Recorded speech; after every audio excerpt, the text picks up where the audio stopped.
বাংলাদেশ চলচ্চিত্র শিল্পী সমিতির সাবেক সভাপতি ও নিরাপদ সড়ক চাই এর প্রতিষ্ঠাতা চেয়ারম্যান অভিনেতা ইলিয়াস কাঞ্চন বিএনপির মহাসচিব মির্জা ফখরুল ইসলাম আলমগীরের সঙ্গে সাক্ষাৎ করেছেন। দুপুরে রাজধানী গুলশানে বিএনপি চেয়ারপারসনের রাজনৈতিক কার্যালয়ে তিনি এই সাক্ষাৎ করেন। বিষয়টি সত্যতা নিশ্চিত করে বিএনপির মিডিয়া সেলের সদস্য সাইউল কবির খান গণমাধ্যমকে বলেন, ইলিয়াস কাঞ্চন নিরাপদ সড়ক চাই সংগঠনের ব্যানারে রাজনৈতিক দলগুলোকে নিয়ে সেমিনার আয়োজন করতে চাচ্ছেন।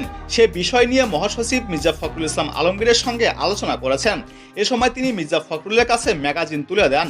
প্রসঙ্গত 1977 সালে বসুন্ধরা চলচ্চিত্রের মাধ্যমে চলচ্চিত্রে অভিনয় শুরু করেন ইলিয়াস কাঞ্চন। এ পর্যন্ত তিনি 300টিরও বেশি চলচ্চিত্রে অভিনয় করেছেন।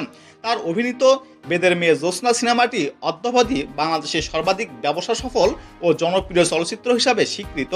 তিনি একাধিকবার জাতীয় চলচ্চিত্র পুরস্কার ও বাচসাস পুরস্কার অর্জন করেছেন।